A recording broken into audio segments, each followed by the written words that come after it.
maybe the most respected guy in the clubhouse, and maybe I think is, as we'll talk a little bit about more, perhaps the most respected person in the organization.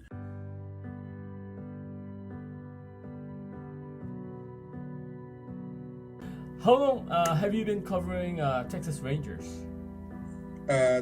This hopefully will be my 24th year if we ever get started. Wow, a lot of years. About 7 years ago, I don't know whether you remember, but you and I talked. That's when Shin-Soo-Choo first signed with the Rangers. Time flies. Overall, the Shin-Soo-Choo that you saw every day, what kind of player was he?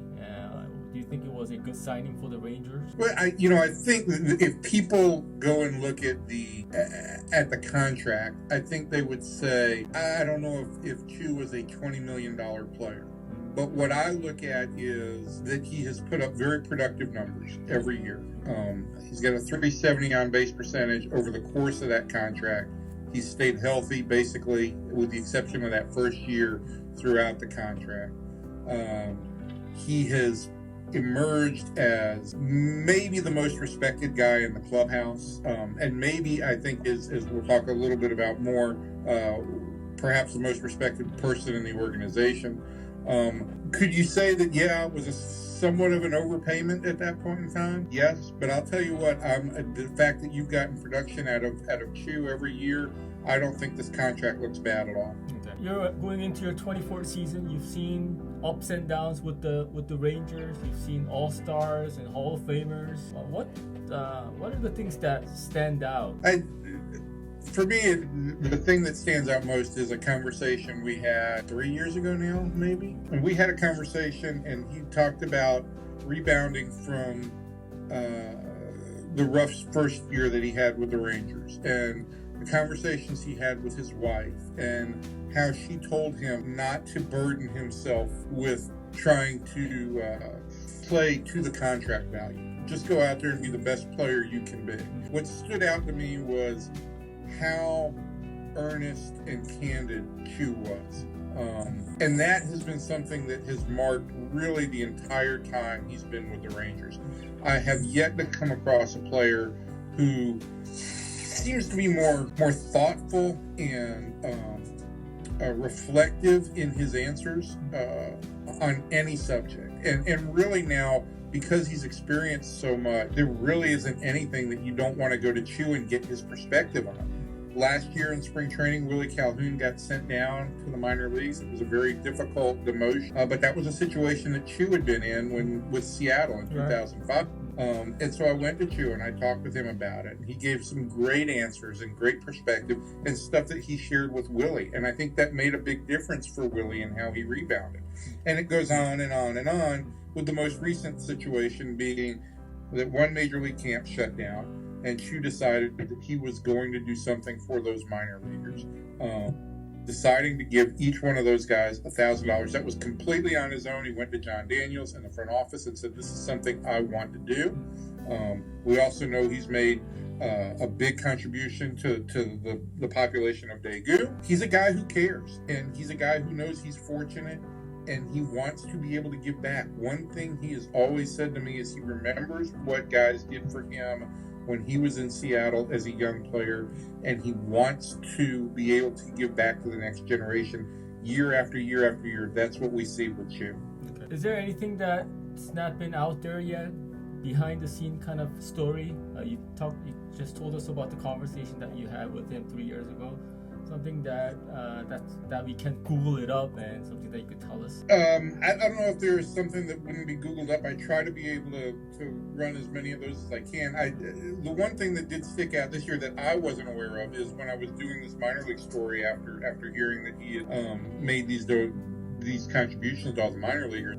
I had low-level minor leaguers tell me that, listen, every year that we've been in the organization in spring training, Chu has catered a dinner for all 250 of us, first-class operation, making sure that we're all well-fed at least once during spring training, which just, to me, is another thoughtful touch, and it's just the way I think he operates. I'm guessing it was reported over there that he was the Dallas-Fort Worth media's, we give out an award as a good guy of the year, and he won that award last year, and I was really happy that he did, because I think he epitomizes what that stands for in terms of just being a professional on the field, caring for your teammates, and caring for all the people around you. I guess if there's one thing that I don't know how well it plays in Korea. I know that over here, when we talk to him, he's got an incredibly dry sense of humor that really can make you laugh. I'll tell you one very quick story. Last year in spring training, he was sitting at his locker and he was mixing a drink. I think it was tea, and Emily Jones, who does the Rangers TV, and I were over there chit-chatting with him, and he started to pour some kind of honey from an unusual looking jar in there, and we were talking about it, and Emily said, what is that, some kind of fancy honey from Korea? And Chu said, no, Costco. And so we all got a good laugh out of that. So. And he was very proud of that line. So he can make you laugh pretty well. Okay, that is funny. Okay, it sounds like he's being respected by his teammates and minor league players as well, and it sounds like he's earned your respect as well.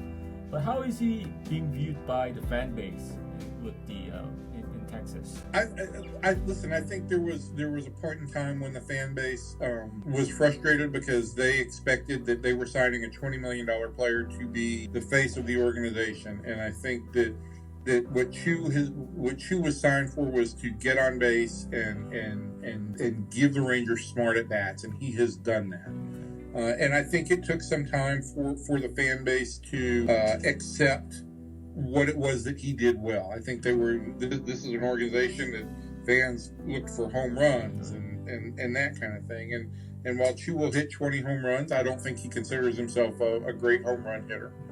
So I think it took some time for them to be accustomed to that. But this team's run to the playoff in 2015 and 2016, and then as he has kind of evolved into an elder statesman and become more comfortable here, I think fans have really have warmed up to him, and I listen. Just the response that I've gotten on social media after relating this story about the donation to the minor leaguers has just once again kind of melted people's hearts, because they see that beyond being a productive baseball player, he's just he's got a good heart.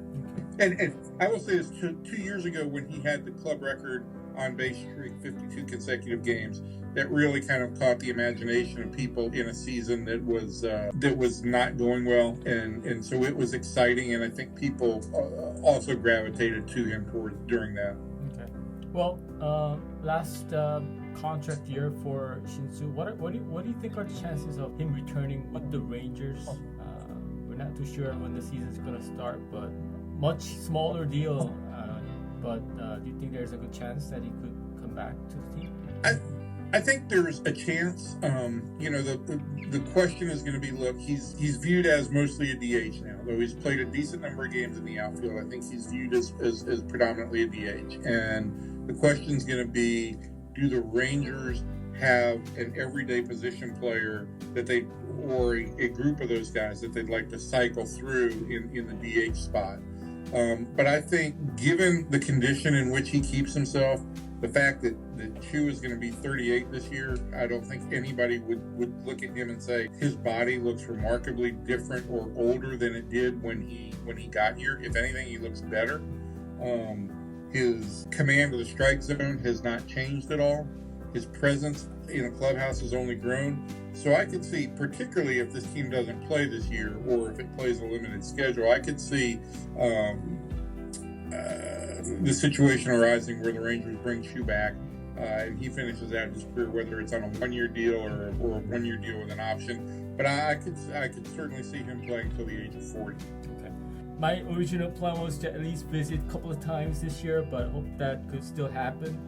Thank you so much for your time, Evan. Stay safe, and hopefully I'll see you in a month or two. Daniel, hopefully we will. The sooner we get back to baseball here, the more it'll feel like life is a little bit back to normal. And We look forward to it, and hopefully we'll see you down the road. Thanks, Evan. Thank you. Appreciate it. Take No care. problem, Bye. Daniel. Bye-bye.